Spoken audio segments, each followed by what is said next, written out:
Alors, Bien. en tout cas, bienvenue à tous. Oui, j'ai vu que Lucas est arrivé, Céline aussi. Donc, bienvenue à vous tous. Je propose qu'on démarre le webinaire avec l'idée que d'autres puissent venir nous rejoindre.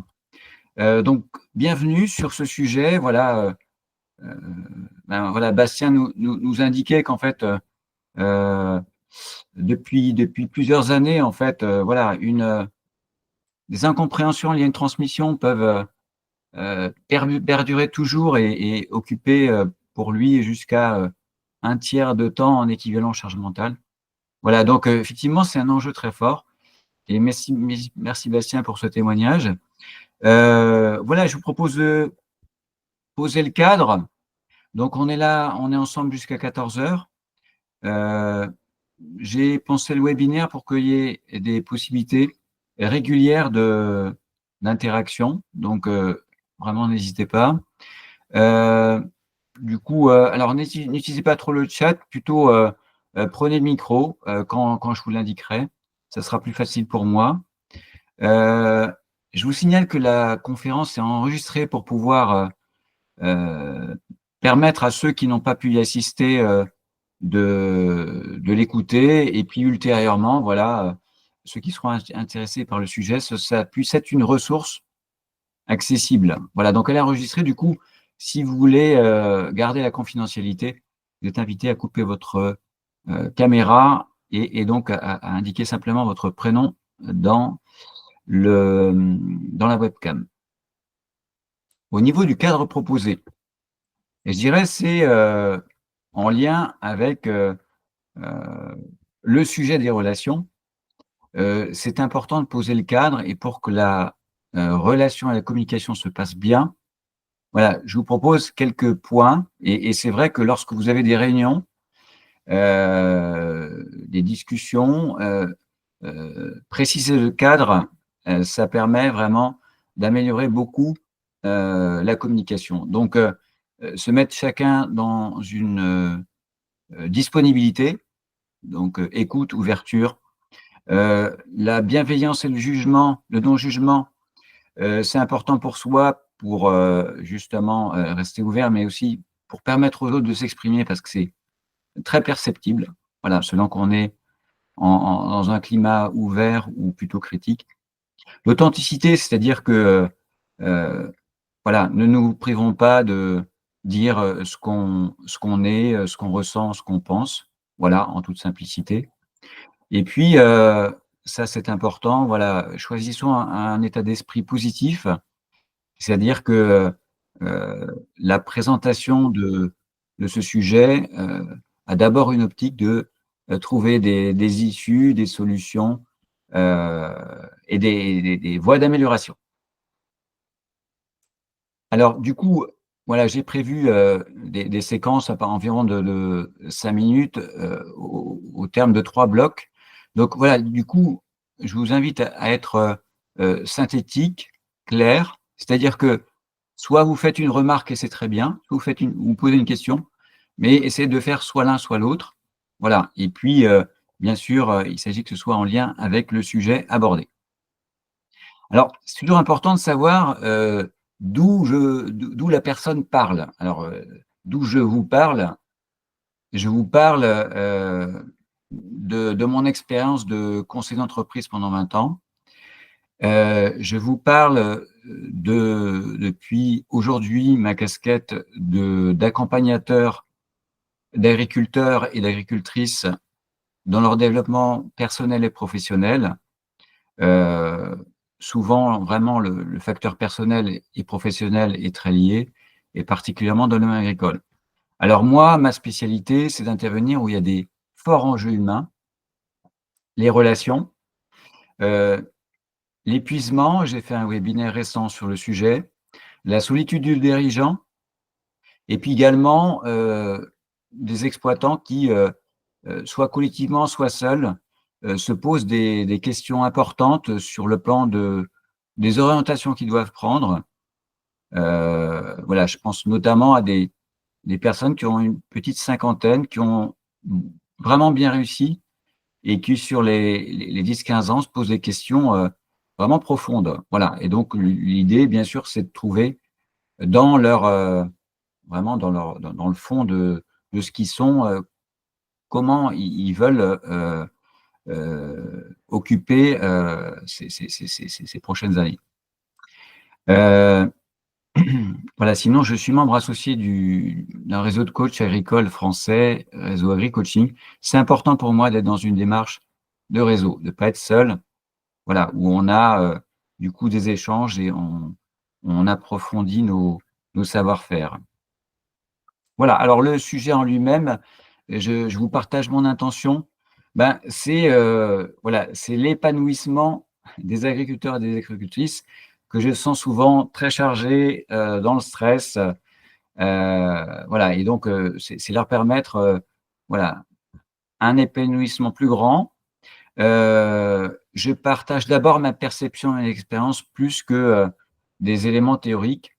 Et aussi, je vous permets d'accéder le plus rapidement possible à voilà, quelques clés que j'ai apprises sur des lectures très nombreuses que vous n'aurez pas le temps certainement de lire. Voilà. Donc l'objectif, c'est de vous permettre de mieux communiquer pour être en lien. Donc la structure, hein, les enjeux, ensuite je vous ferai réagir à ça, les difficultés inhérentes à la relation. Je pense qu'il y a 2 points importants à repérer. Et puis après des clés. Voilà, des clés. L'idée, c'est que vous reteniez celles qui vont vous parler. Et c'est très important pour moi. On terminera sur quelque chose de concret, sur à partir des éléments que je vous aurai amenés, savoir ce que vous voulez en faire auprès de vos proches, auprès de auprès de qui vous voulez avoir une meilleure communication. Alors, de quoi parle-t-on? Je disais que je n'étais pas un spécialiste, mais voilà, je vais être extrêmement pragmatique. Voilà. La relation, imaginons ça comme un tuyau, voilà, ce qui nous relie. Et la communication, c'est ce qu'on fait passer dans les tuyaux. Alors, il y a bien sûr le verbal, mais il y a tout ce qui est au-delà du verbal, le non-verbal et le paraverbal. C'est-à-dire que, en fait, notre corps humain a des capteurs absolument extrêmement sensibles dont on n'a pas tout compris. Et en fait, beaucoup de choses sont perspectives. Donc tout ça, ça fait partie de la communication. Alors, pourquoi la relation et la communication sont si importantes? Eh bien, l'idée, c'est de savoir quand ça dysfonctionne, quel est l'impact? Et là, à travers le questionnaire que j'ai exploité, en fait, sur le plan professionnel, ça produit une perte de motivation et c'est vrai que je n'aurais pas imaginé que ça venait à ce point-là. Donc, mauvaise communication, perte de motivation immédiate et un stress important, un stress, une frustration. Tout à l'heure, Bastien parlait de charge mentale qui lui pompait à hauteur d'un tiers d'énergie. Voilà, ça fait partie de cet élément-là, le stress-là.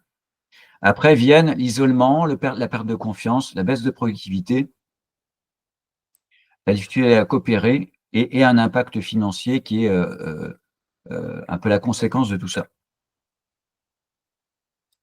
Alors, si je résume un peu les enjeux de la communication pour une entreprise agricole, surtout quand elle est composée par plusieurs associés, c'est la cohésion, c'est la possibilité de partager la décision, notamment pour l'assumer, et de tenir un cap. Voilà, c'est quand même très important, la cohérence dans le temps des décisions et des trajectoires d'une entreprise. Après, les aspects purement organisationnels, la coordination, la concertation, et puis la relation impacte directement la performance. Donc, il y a l'information qui circule. Donc, voilà, s'il y a une vache qui a un problème de boiterie, s'il y a des interventions à faire, s'il y a eu une intervention sanitaire de fait et que l'information ne passe pas, ben, forcément, il va y avoir un impact sur la performance. Il y a l'engagement. Là, évidemment, lorsqu'il n'y a pas de communication, l'engagement au service de la société est plus difficile. L'adaptation et la solidarité, euh, voilà, notamment quand il y a des aléas, il faut faire face.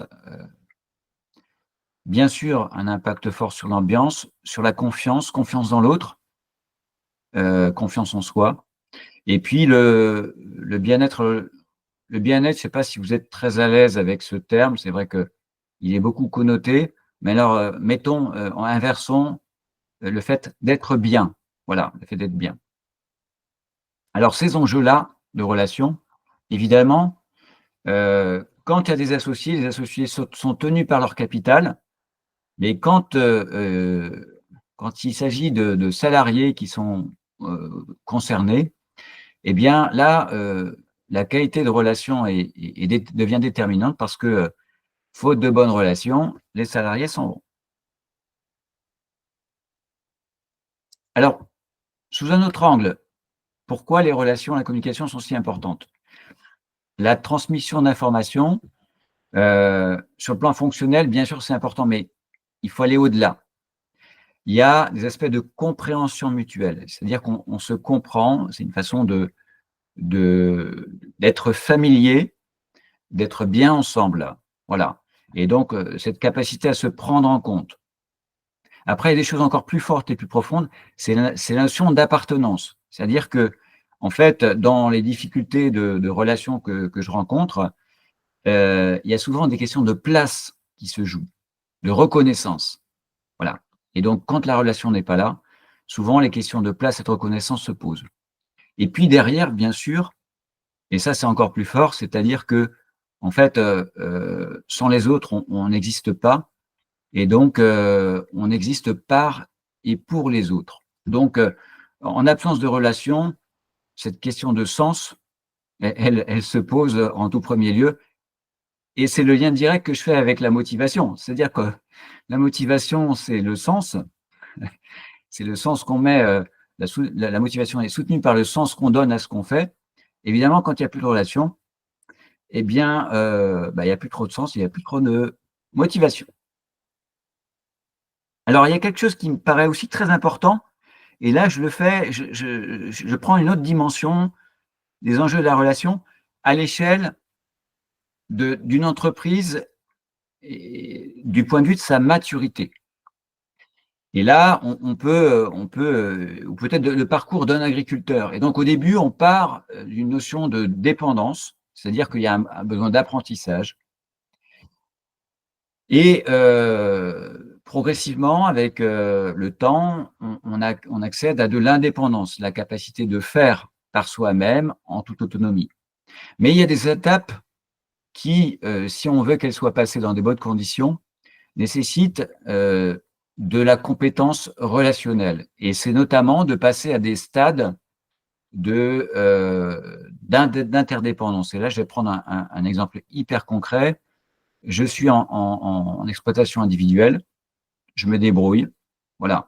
Je veux passer à un autre stade, soit je vais embaucher, dans ce cas-là, je vais faire, soit je vais m'associer, dans ce cas, je vais faire avec, et dans ce cas-là, on va être dans l'interdépendance. Et évidemment, quand on devient dans l'interdépendance, eh bien, les enjeux de communication sont d'autant plus importants. Et on peut dire que beaucoup de structures sont bloquées parce que cette phase d'interdépendance se passe mal.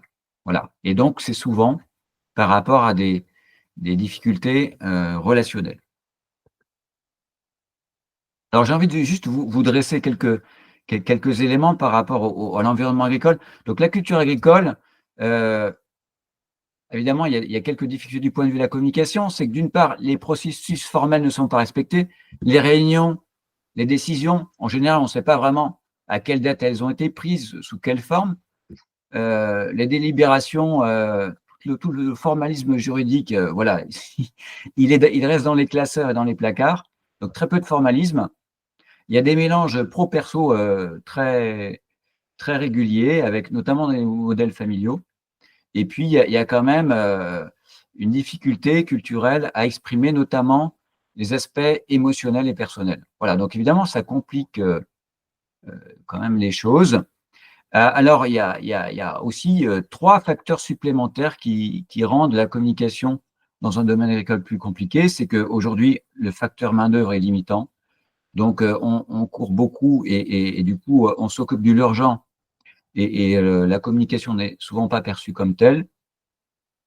En plus, il y a une conséquence, c'est qu'on a de la difficulté à anticiper, donc on n'informe pas suffisamment tôt, donc tout se fait un peu à l'arrache. Voilà. Il y a le stress, et là, quand bien même on se pose pour discuter, le stress est là, et donc c'est à la fois une difficulté à écouter et à s'exprimer dans des termes qui sont recevables. Et puis, autre chose, ce sont toutes les distances physiques. Voilà, sur l'exploitation, il y a plusieurs ateliers, il y a, on se croise beaucoup, on se pose rarement, et il y a aussi souvent des associés dissociés. Il y a un des associés qui s'occupe d'un atelier, l'autre un autre atelier, et les communications ne sont pas toujours facilitées, d'autant que moi je note que les espaces communs sont peu confortables au partage, c'est-à-dire qu'il n'y a pas toujours des bureaux dédiés qui soient confortables et agréables dans lesquels se poser. Voilà. Du coup, après cette présentation, enjeu très fort, je voulais vous entendre. Voilà, 5 minutes, n'hésitez pas à prendre le micro.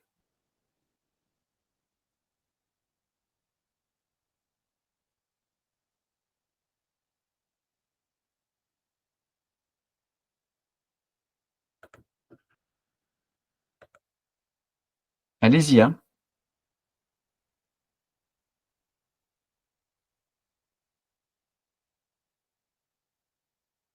Dans la présentation que je vous ai faite, quels enjeux vous parlent, vous concernent?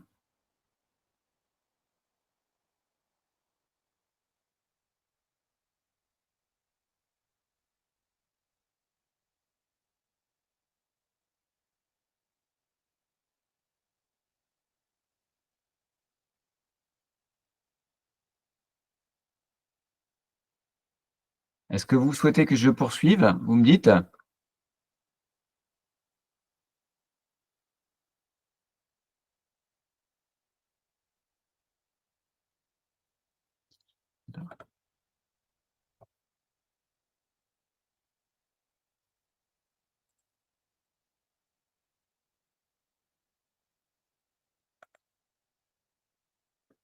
Est-ce que quelqu'un peut me confirmer que tout le monde entend bien? Ah oui, oui, Oui, OK, oui, Benjamin. très bien, merci. Alors on poursuit. Heu, donc ici,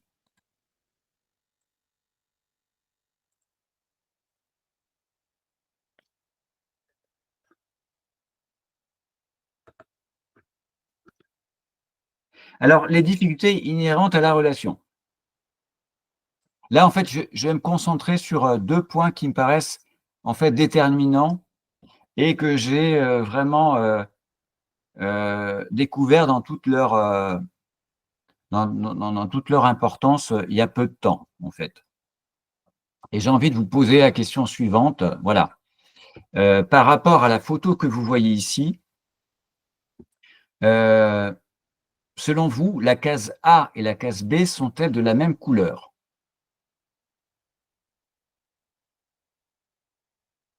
Voilà, je vous laisse répondre.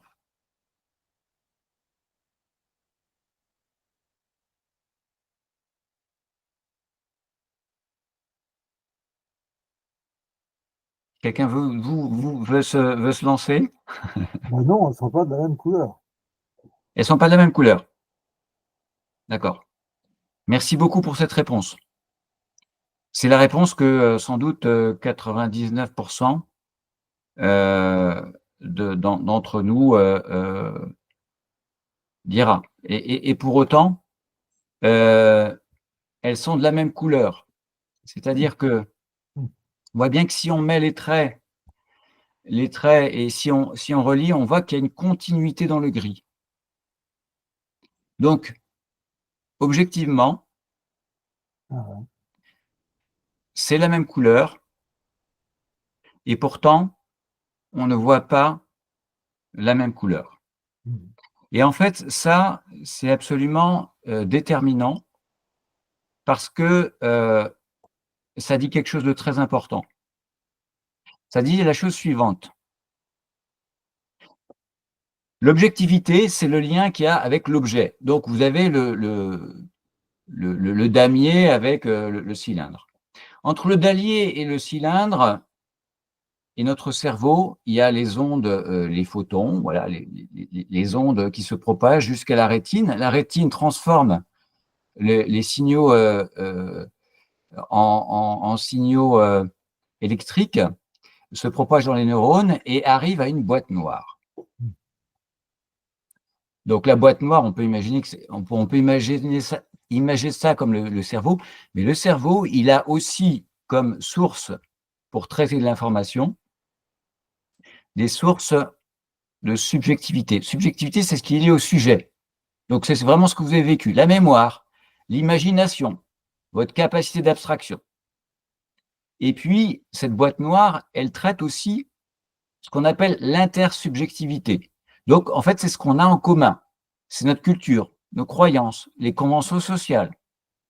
Par exemple, c'est ce qui fait qu'une pièce de 2 euros, vous le traduisez par une valeur de 2 euros et vous voyez pas une pièce de métal. C'est qu'il y a une convention sociale. Voilà. Et en fait, cette boîte noire,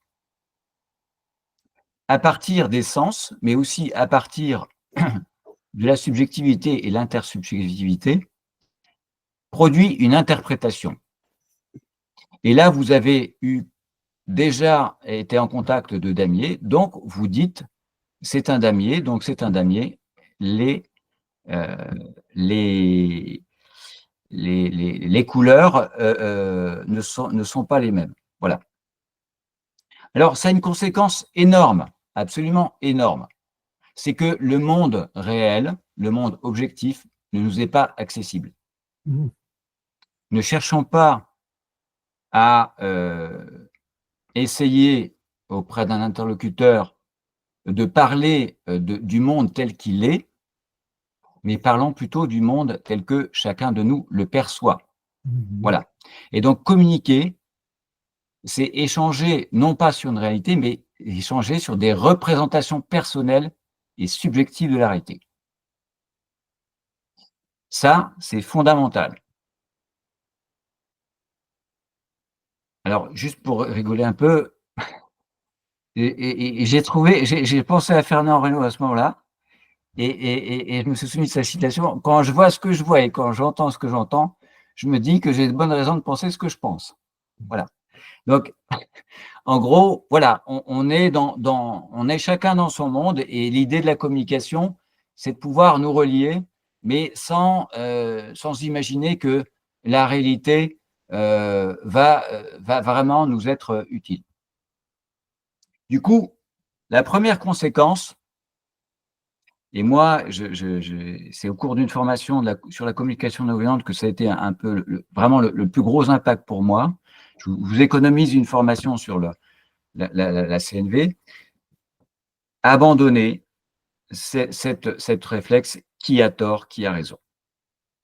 Si vous pouvez abandonner ça, si vous pouvez retenir une seule chose, ne cherchez pas qui a tort, qui a raison.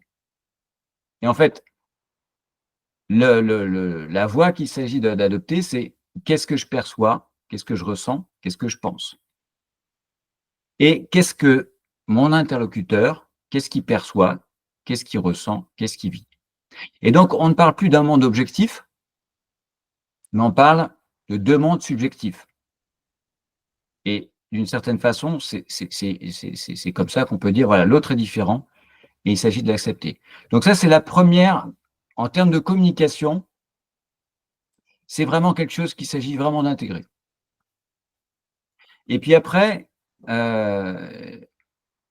et là, Eric, qui participe à ce webinaire, a largement contribué à me faire prendre conscience de ça, c'est que nous sommes tous en mode automatique 95% du temps. Ça veut dire que nous sommes inconscients de ce que nous faisons, de ce que nous disons, de nos comportements. On est dans l'inconscience. on est en mode robot. Heureusement, parce que s'arrêter, réfléchir, c'est extrêmement coûteux. Donc, on est sur des procédures. On a vu notre capacité de cerveau tout à l'heure à interpréter, et donc on est en mode automatique quasiment tout le temps. Et d'ailleurs, on l'utilise en essayant d'introduire des routines. Donc, les routines, on utilise le mode automatique pour être efficace, pour, sur le plan cognitif, ne pas avoir à produire trop d'efforts. Alors, du point de vue de la communication, ça veut dire que la communication, ça se passe bien la plupart du temps, on a un mode automatique, voilà, on perçoit des choses, on dit, voilà, ça circule bien les tuyaux. Bah, ce qui passe, c'est que quand la communication est coupée, eh bien, c'est que le mode automatique, bah, ça ne marche plus. Donc, voilà. Dans ce cas-là, il faut faire quelque chose et justement sortir du mode automatique. Et sortir du mode automatique, un client que j'interrogeais hier me disait, mais qui sortait d'un conflit, il me disait l'important c'est de s'arrêter, donc sous-entendu arrêter ce processus automatique et de comprendre. Bah justement, voilà, les interprétations qu'on a prises en automatique, eh ben, elles sont peut-être pas les bonnes, et donc c'est se comprendre, comprendre son associé ou son conjoint, et donc il y a un approfondissement à faire. Parce que si ça coince, eh bien, c'est que le processus de compréhension, de communication n'est plus le bon. Donc, il s'agit de sortir du pilotage automatique de façon consciente pour pouvoir se poser les bonnes questions. Alors, dans ces situations-là, parfois on n'y arrive pas tout seul, évidemment.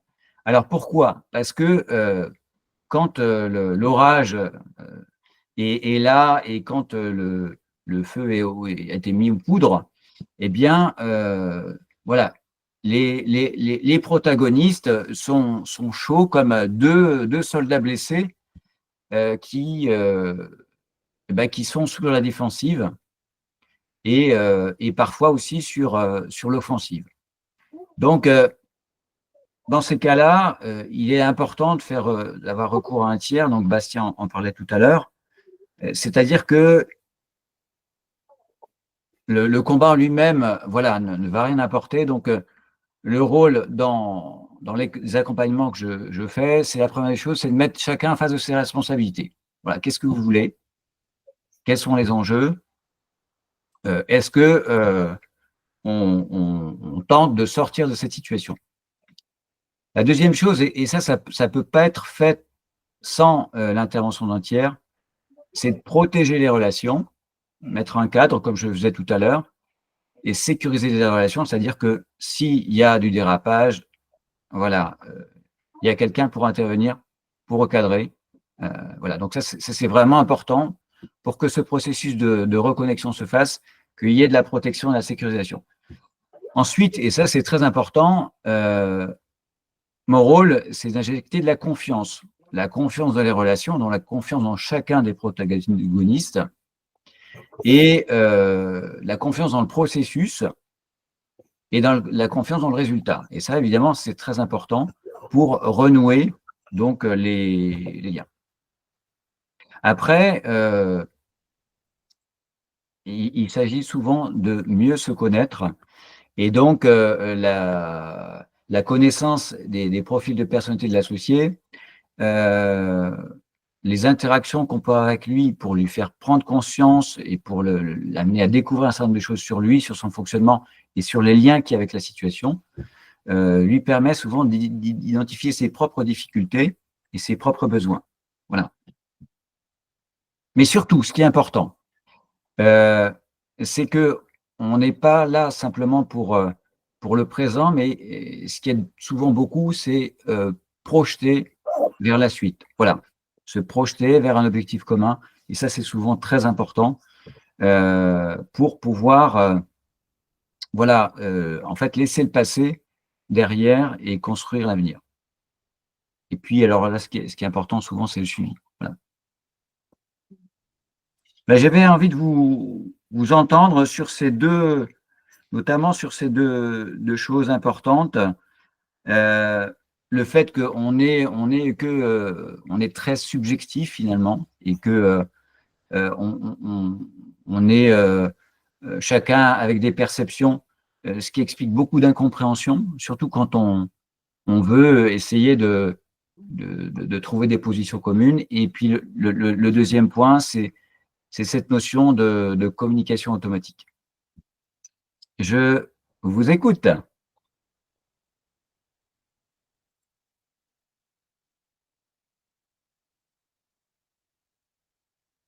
Ouais, je suis d'accord, c'est très difficile quand on entend quelque chose qui nous paraît absurde ou déplacé, de pas immédiatement penser qu'il a tort, j'ai raison, je vais lui expliquer. Et le premier réflexe n'est pas de se dire il a peut-être raison autant que moi. C'est vraiment difficile, mais c'est un très bon exercice. Mais merci beaucoup, Emmanuel. Comme disaient les Égyptiens, toute vérité est à demi vraie, parce que nous avons chacun notre perception. Et si ça se trouve, c'est ni l'un ni l'autre qui est vrai, et c'est peut-être que tous les deux ont une partie de la solution. C'est juste une question de perception.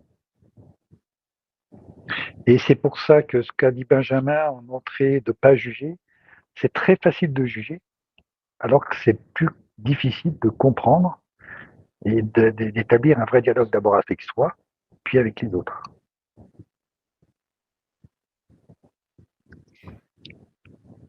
Alors, Emmanuel, il y a aussi quelque chose qui m'est apparu, en fait. À chaque fois qu'on parle, on parle de soi, en fait. Et quand bien même je porte un jugement sur toi ou je porte un jugement sur la situation, en essayant d'amener une réalité générale, en fait, je ne parle que de moi. Et l'idée, c'est que, effectivement, comme le dit Eric, euh, de partager nos perceptions, nos représentations subjectives pour qu'à un moment donné, quelque chose émerge sur lequel on va s'accorder, mais qui peut-être n'a aucun rapport, comme le dit Eric encore, avec la réalité objective. Mais l'idée, c'est que, en fait, on va partager une subjectivité. Voilà. Et c'est vrai que à partir du moment où si on comprend ça, ben finalement, c'est beaucoup plus facile parce que du coup, on est plus dans un mode de collaboration, voilà, et de relativisme d'une certaine façon, parce qu'on n'est qu'un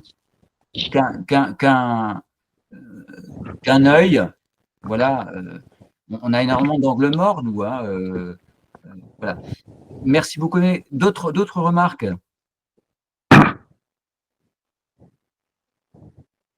Si je peux rajouter quelque chose, Benjamin, c'est aussi de dire il y a quelque chose de mieux que le compromis en disant ben, toi tu as demi-raison et moi j'ai à demi-raison. C'est dire qu'est-ce qui peut émerger qui n'appartient ni à toi ni à moi, peut-être à nous deux, qui est bien supérieur. Et c'est ça le truc en termes de collectif. Parce qu'il y a peut-être une troisième solution qui est 100 fois meilleure et si on ouvre et qu'on va au-delà de nos croyances justement. Et souvent, il y a des choses qui émergent, qui sortent de nulle part, justement parce qu'on lâche ça, on lâche le fait de l'ego en disant moi j'ai raison ou t'as tort, ou etc. Et ça s'apprend, hein, tout simplement. Mais je le sais, professionnellement, je l'utilise énormément. Mais par contre, ça n'empêche pas que j'aimerais arriver à me débarrasser du premier réflexe qui est de dire, quand j'entends quelque chose et que par le passé, j'ai connu quelque chose de similaire qui donnait du mauvais résultat, tout de suite, je réagis et après, je sais, bien, calme-toi, écoute, ça va être intéressant. Mais c'est ce premier réflexe qui est désagréable et qui est peut-être inconscient. Alors, il y a deux choses. Mais justement, merci Emmanuel, parce que ça fait tout à fait le lien avec ce fameux mode automatique. Et puis, la conscience, effectivement, que ben, il faut reprendre un peu la main. Voilà, mais je pense aussi que cette réflexion aussi profonde sur le fait qu'en fait, une humilité sur le fait que vraiment nos capteurs, notre capacité à interpréter, elle reste très faible. Et du coup, ça nous amène quand même à beaucoup relativiser les supports de communication que sont la parole, les écrits, pour soi, mais aussi par rapport aux autres. Il y a beaucoup de choses qui nous échappent, en fait. C'est sûr. Enfin, moi, je retiens ça. Il y a un proverbe qui dit qu'il faut tourner 7 fois sa langue avant de parler. Et ouais, ça c'est quand j'étais gamin. Et il y a un de mes collègues qui est sur l'intelligence émotionnelle qui dit qu'il faut laisser passer les 6 premières secondes. Parce que dans les 6 premières secondes, tu es un peu comme en réaction. Si je reprends les termes d'Emmanuel, tu as envie de réagir sur le chaud. Alors que si tu laisses passer 6 secondes de silence, cette réaction est passée, tu es déjà plus en conscience et tu dis, ah, ben, je vais pas parler, je vais peut-être écouter, parce que peut-être ce qu'il dit, il y a peut-être quelque chose à en tirer. Et c'est vrai que c'est un apprentissage. C'est un apprentissage à faire. Il faut être en conscience. Alors justement, et je propose de rester sur sa dernière phrase. En fait, l'idée, c'est de développer de la conscience. Voilà, conscience et le conscience contre les modes automatiques, notamment quand ça coince. Parce que moi, j'ai envie juste de dire, on n'a pas besoin de se prendre la tête dans la communication, mais c'est quand ça coince. C'est simplement quand ça coince qu'on s'arrête. On se dit, qu'est-ce qui se passe? Mais sinon, on est en mode automatique et ça va très bien.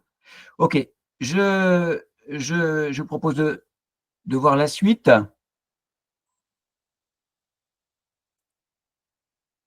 Alors, là, les clés pour mieux communiquer, mes propositions.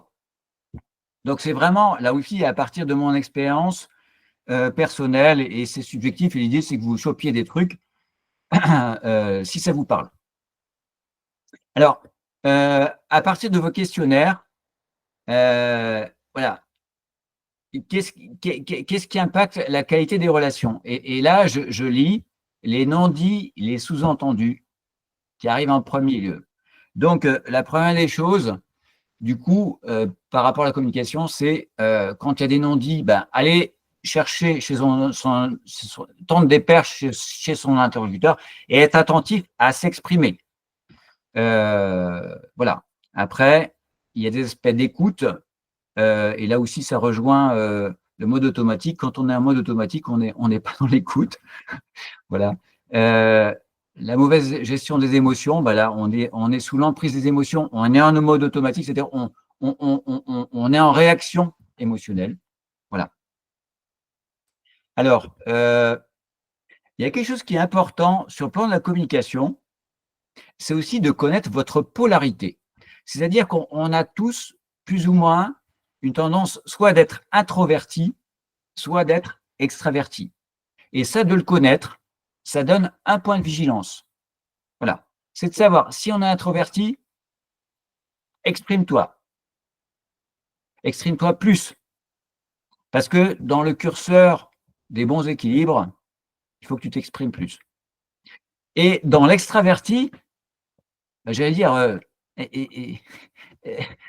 ouais, ferme ta gueule un peu, laisse parler les autres et écoute. Voilà. Et ça fait partie aussi des équilibres qui sont liés à la personnalité, c'est-à-dire que on a plus ou moins des difficultés, soit à s'exprimer, soit à écouter. Et donc, selon les situations, là aussi, le naturel reviendra au galop, mais selon les situations, notamment quand c'est critique, être attentif à ça. Après, un principe de base, chacun est responsable de son bout de relation. Et donc, je vous invite à vous focaliser sur votre bout de relation. Et la première des choses, c'est qu'est-ce que vous faites passer dans les tuyaux? Voilà. Et notamment, voilà, qu'est-ce que vous renvoyez de positif? Qu'est-ce que vous renvoyez de critique? Parce que quand les choses vont pas aller, c'est sûr qu'il y aura de la critique de façon directe ou indirecte. Par contre, est-ce qu'on est capable d'envoyer des choses positives dans les tuyaux? Et surtout pas de considérer que tout va bien, c'est normal. Voilà, tu fais bien ton boulot, c'est normal. Donc, attention à ce qu'on émet comme qualité de communication. Et il est évident Il est évident que vous serez beaucoup plus entendu si vous êtes capable d'émettre et des aspects positifs et des aspects critiques.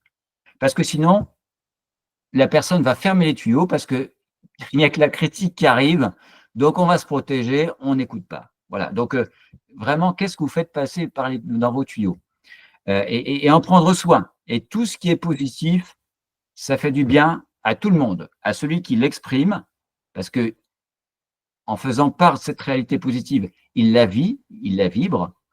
Et évidemment, celui qui la reçoit, ben, c'est formidable. On a besoin de reconnaissance, de réassurance, de confiance. Voilà. Un autre point très important. Moi, sur une société emblématique de mon département, des enjeux énormes entre un frère et une sœur qui ne s'entendaient pas. Je n'ai travaillé qu'avec la sœur. Par simple systémie, elle a bougé sa relation, tout a bougé. Donc c'est très puissant de s'occuper uniquement déjà de son bout de relation plutôt que de vouloir changer l'autre. Alors là, Eric, qui m'inspire beaucoup, m'a inspiré ce schéma, également la communication non violente. En communication non violente, j'ai appris quelque chose de très important là aussi, vous n'avez pas besoin de suivre une formation, ce n'est pas la technique, c'est l'intention. C'est-à-dire que l'intention, elle transpire de tous vos pores. C'est-à-dire que si vous avez l'intention de faire plaisir, de faire du bien, de vouloir rentrer en relation, de vouloir trouver une solution, c'est hautement perceptible. Du coup, comment utiliser ça? Soyez clair de votre intention. Et c'est hyper puissant. C'est hyper puissant. Donc, la force de l'intention, elle est vraiment importante. Et ça veut dire quoi? Ça veut dire qu'il y a une réunion difficile, il y a une négociation, où il y a un beau moment, vous allez inviter votre épouse au restaurant, dans un dîner à la chandelle, vibrez sur l'intention, vous voulez l'honorer, voilà, vous voulez lui faire plaisir, qu'importe tout ce qui s'est passé avant, vous voulez l'honorer, eh bien l'intention va vous donner vraiment une vibration qui va être très forte, qui sera hautement perceptible. Voilà, l'intention. Alors, un basique de la communication, dis ce que tu veux, pas ce que tu veux pas.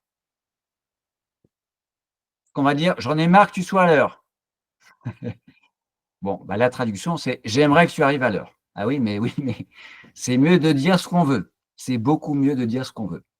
Surtout que le cerveau, il est incapable d'intégrer le négatif.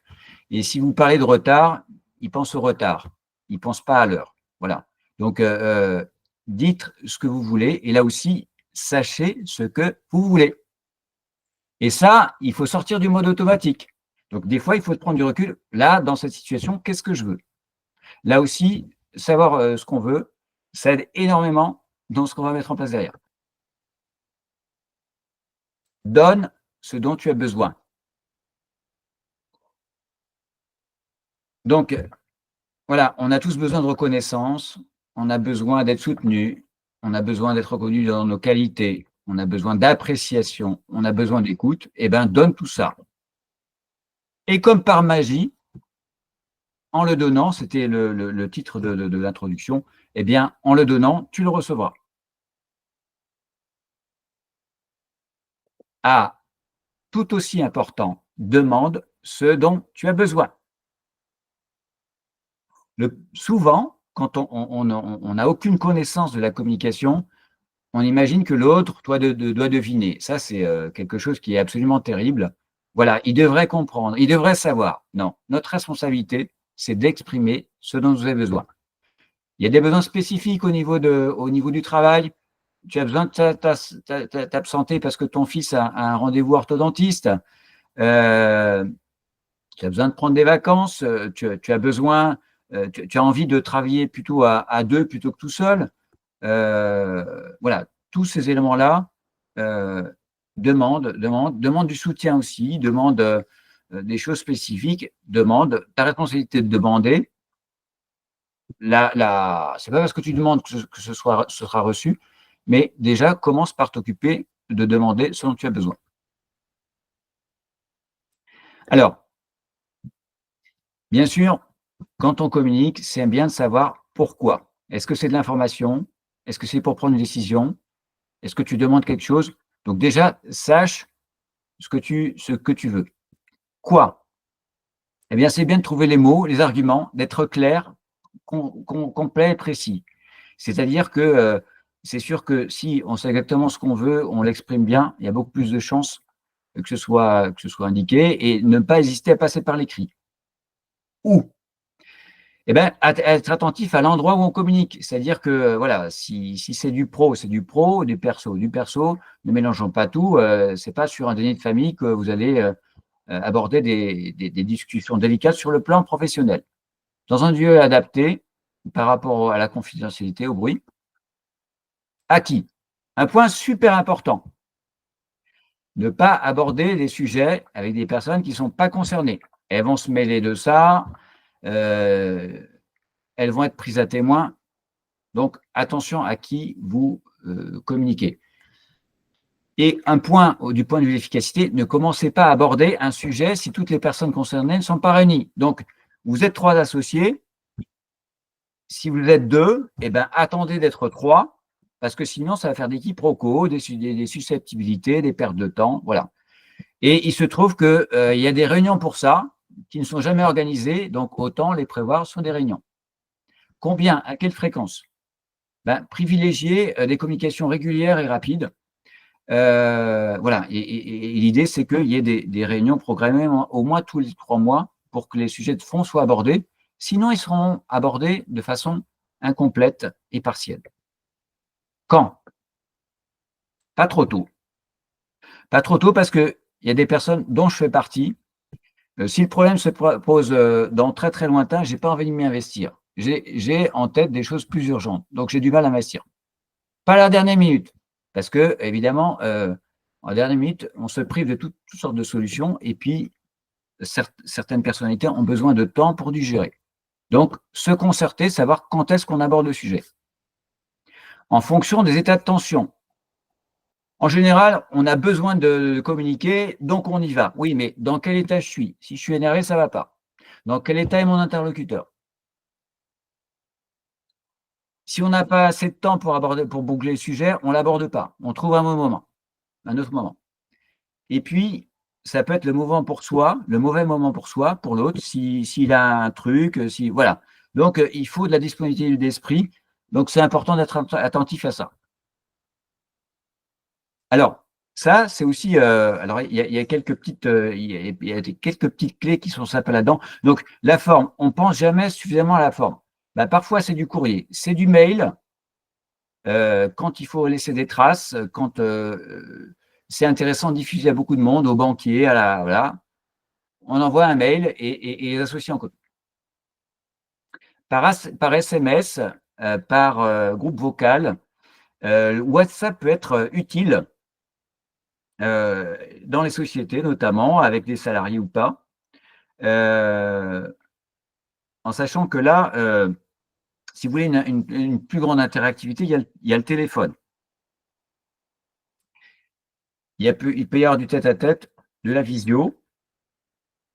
Et ce que je signale quand même, c'est que c'est insuffisamment valorisé. C'est si vous êtes 3 associés, parfois, pensez à faire une téléconférence, enfin oui, une téléconférence, enfin oui, un téléphone à 3, quand il y a par exemple un interlocuteur et vous voulez que les autres associés assistent à la réunion téléphonique, pensez à cette formule-là parce que, en fait, ça vous économisera beaucoup de temps de communication, de transmission, et puis surtout, ça permet à chacun de réagir. Donc, il y a des outils importants. Hier, j'étais avec un client qui était en tension importante et sur le plan de la charge mentale et sur le plan des relations. Ils me disent que l'agenda Google a révolutionné leur organisation.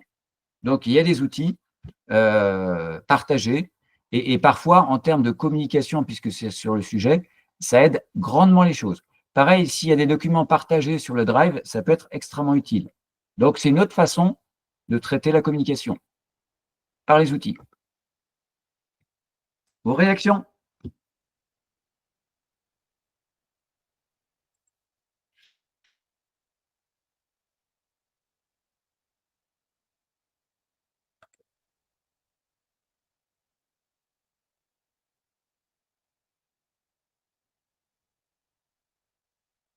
Sur les astuces, vous en avez peut-être?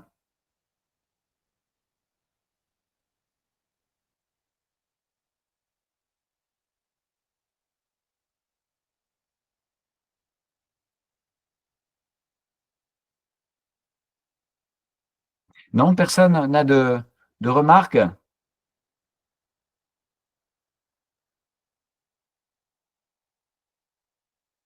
Alors, je vous propose maintenant de passer à on arrive, quasiment au terme de la rencontre. Heu, je souhaite que, ça puisse être le plus pragmatique pour vous et que ça se traduise dans votre quotidien, ces échanges-là.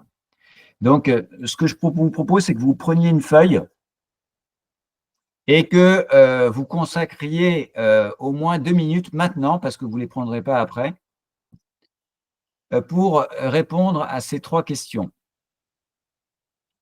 Vous les voyez tous à l'écran? Non, ouais, ici.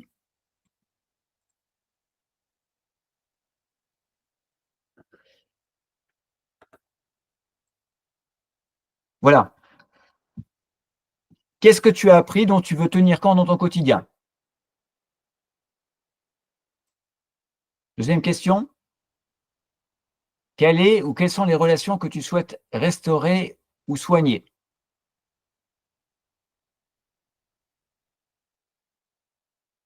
Troisième chose, identifie 3 choses auxquelles tu t'engages, soit des messages que tu veux faire passer ou des actions que tu veux mettre en place. Les actions, ça peut être, provoquer une réunion, ça peut être,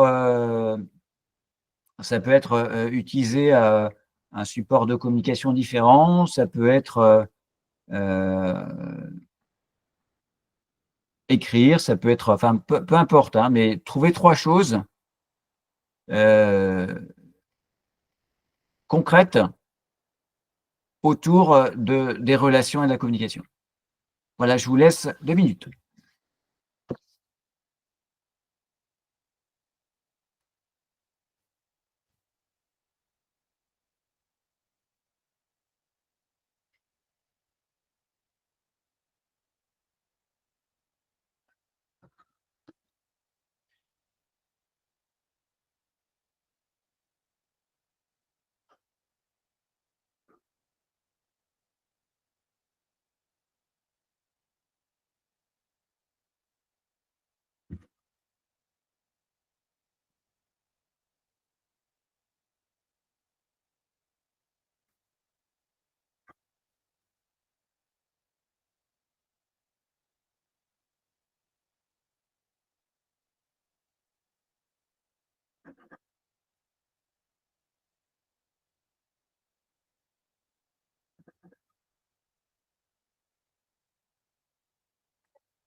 Voilà, alors, 3 choses ou plus, hein, mais, l'idée c'est de là aussi, hein, d'utiliser le fait de plus être en mode automatique pour, en conscience, prendre des engagements.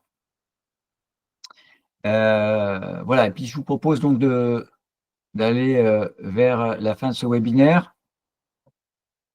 en vous signalant donc, un prochain webinaire qui aura lieu le 20 février et donc on sera, 2 à nous occuper de ce sujet. Heu, Donc, j'ai sollicité Xavier Plisson, qui est spécialiste de la gestion du temps. Et donc, on va vous proposer un webinaire autour de ce sujet qui, sans doute, a quelques liens avec ce que vivent beaucoup d'agriculteurs et d'agricultrices. Voilà. Donc, ce sera le 20 février, on vous enverra les liens.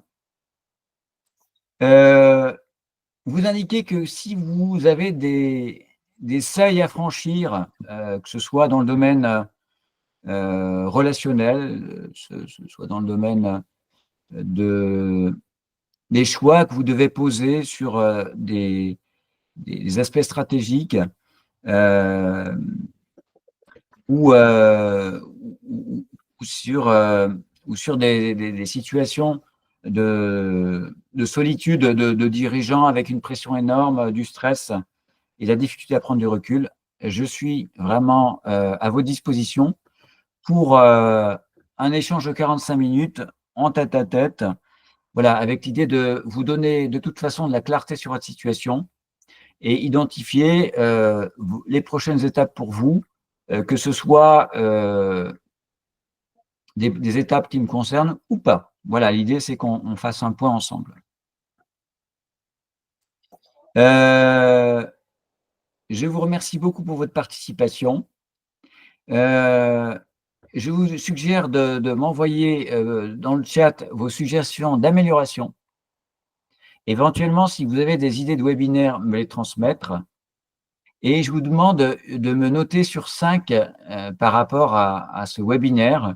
C'est important pour moi d'avoir votre niveau de satisfaction de façon à l'améliorer progressivement au fil des webinaires. Voilà. Alors, je vous dis de toute façon à bientôt, mais il y a encore un espace de réponse aux questions. Mais voilà, je voulais, avant que certains ne quittent le webinaire, voilà, et la fin de ce webinaire avant l'ouverture des questions. Voilà. Du coup, voilà, je suis à vous pour vous entendre sur des remarques, des questions.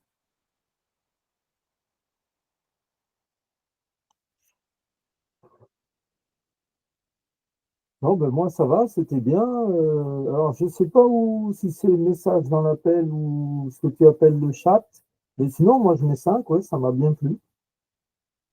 Et qu'est-ce qui t'a plu, Emmanuel, notamment? Oh ben c'est assez. Bon, il faut dire que euh, j'ai fait pas mal d'apprentissage de communication. Enfin, j'aime beaucoup. J'ai lu les bouquins de Thomas d'Ansembourg, etc. Donc, je m'intéresse beaucoup à ces questions-là. Je travaille dans une entreprise où il y a une vingtaine de salariés. Je suis responsable du personnel technique, donc c'est des choses qui sont intéressantes, mais on n'arrête pas. Je trouve que dans l'ensemble, d'une part, tu as brossé vraiment quelque chose d'assez complet, et d'autre part, euh, j'ai encore, c'est pas tel, ouais, redécouvert ou me suis montré que malgré tout un tas de choses que je connais, ça m'a permis de voir là où j'ai encore des trous dans la raquette à travailler. Eh bien, écoute, merci beaucoup. Alors vraiment, surtout que tu as suivi beaucoup de choses, beaucoup d'apports. Dans un bourg m'a beaucoup marqué également. J'ai assisté à ces conférences et lu pas mal de ses livres. Donc, et tu remarqueras que je n'ai quasiment pas utilisé ces références, mais en fait, elles sont quand même imprégnées de toute une posture, voilà, en tout cas, que moi, m'a marqué la communication non violente. En tout cas, merci beaucoup. Et voilà, et tu as des remarques. Qu'est-ce que tu retiens? Est-ce que tu pourrais nous partager ce que tu retiens d'important, tu pourrais partager?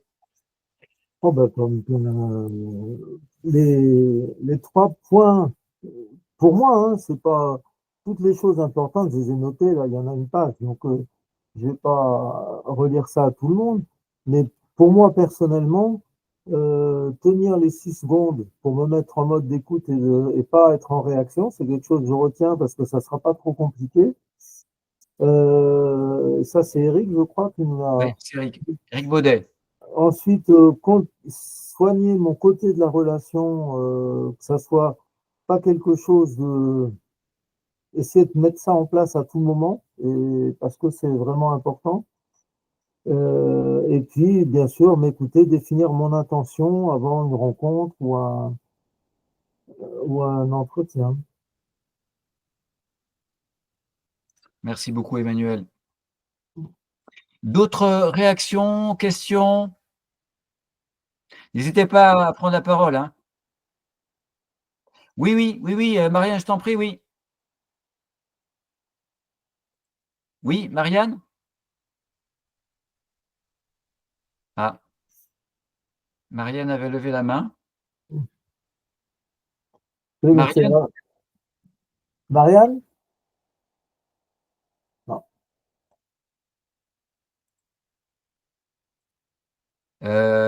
Mince. Oui, son micro ne fonctionne pas. Bah, si tu as une question, tu peux me la mettre dans le chat avec plaisir. Ouais. Est-ce que ça marche là? Oui, ça Oui, marche? merci Marianne. Très heureux que tu puisses communiquer, ouais. Oui, super. Bon, bah, pour moi, le webinaire 5 sur 5, hein, c'est sûr.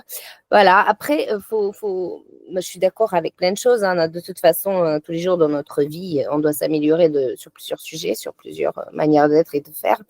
Mais ce que je veux dire, c'est que le côté où on atteint aussi des relations avec des non-retours. Franchement, moi, c'est mon cas.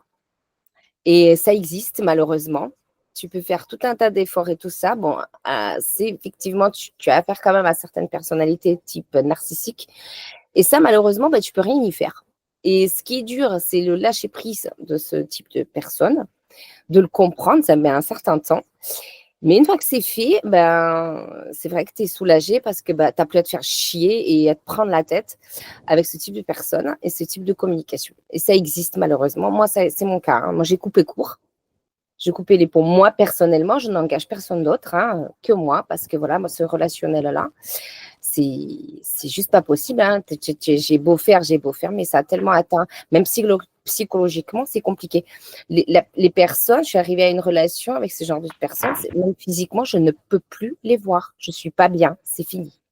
Alors, j'ai Donc, envie de te poser une ça question. arrive. J'ai envie de te poser. Tu me permets que je te pose une question? Oui. Comment tu te sens avec ça? Ben, on va dire que je fais avec, mais d'un autre côté, le fait de pas à chercher et à faire des efforts vis-à-vis de ces genres de relations, bah, je me sens bien, moi.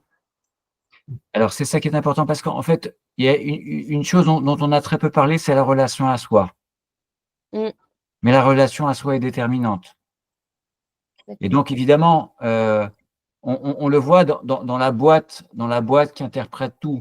En fait, ce qui est important pour la relation à soi, c'est qu'on observe ses réactions.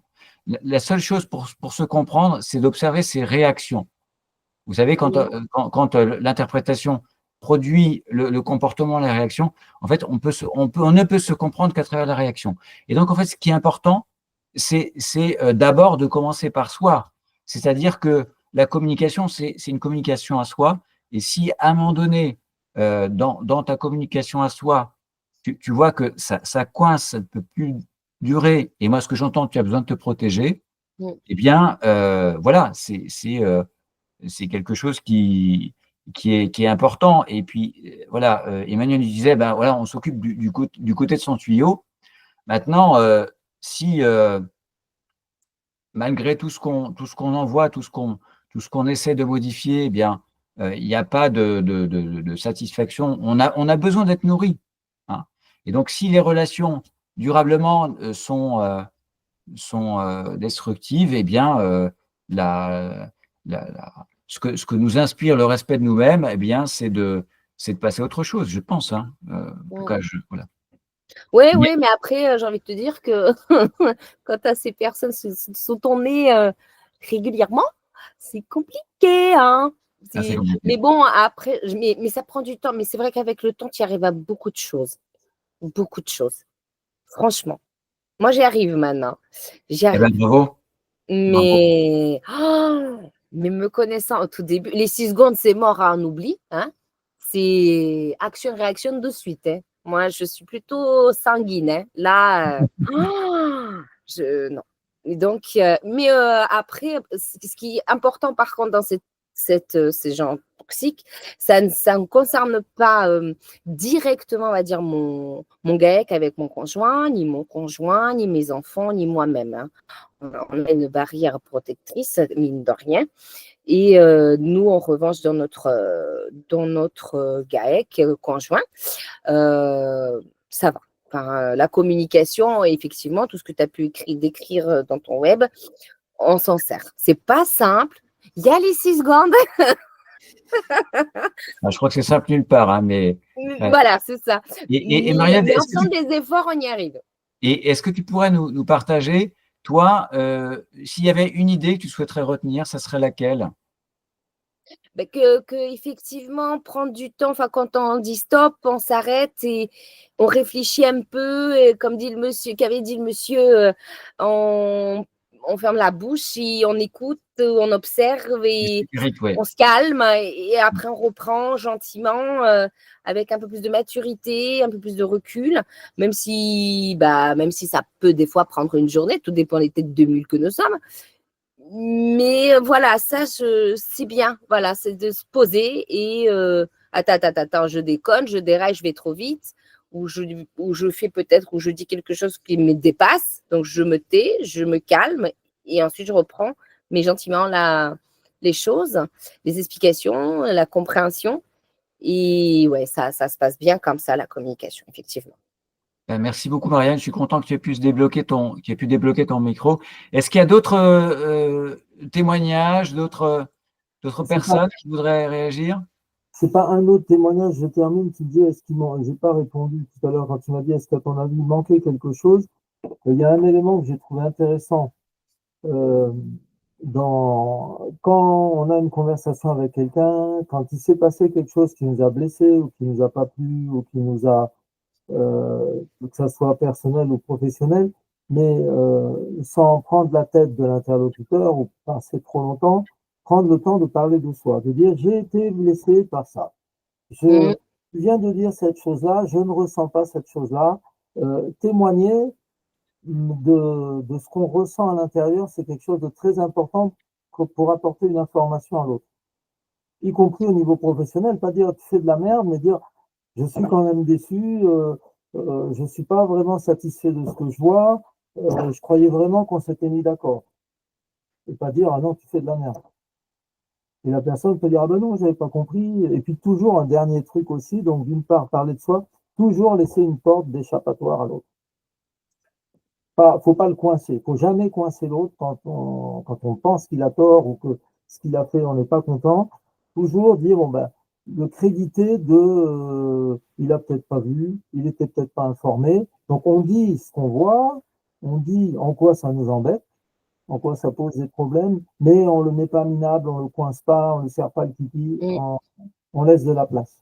Faut pas créer de la rancœur qui va parasiter la relation après.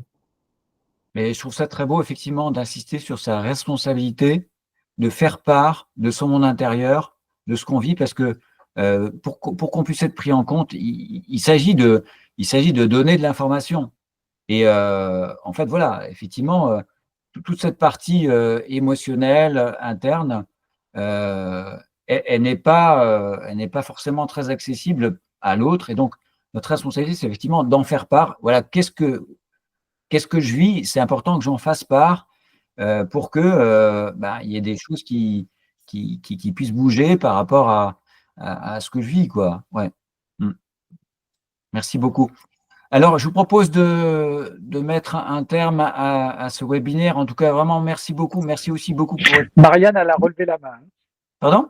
Ah, Marianne a relevé la main. ah oui, merci. Marianne. Merci. Non, je voulais juste rajouter ce que le monsieur disait aussi, pas rabaisser l'autre ou le casser ou le coincer, comme vous dites, mais également il est également écrit dans le webinaire et je trouve ça effectivement en pratique une très bonne idée. Et c'est rester, quoi qu'il arrive, rester positif. Ça, hyper important. Et ça évite aussi comme vous dites, rabaisser quelqu'un, mais se rabaisser soi-même. Eh bien, moi, ça me va très bien de terminer avec ces mots, Marianne. Donc, merci beaucoup. Et puis, je vous dis à bientôt alors. Eh bien, merci. Oui, à très bientôt. Au Merci. revoir. Au revoir.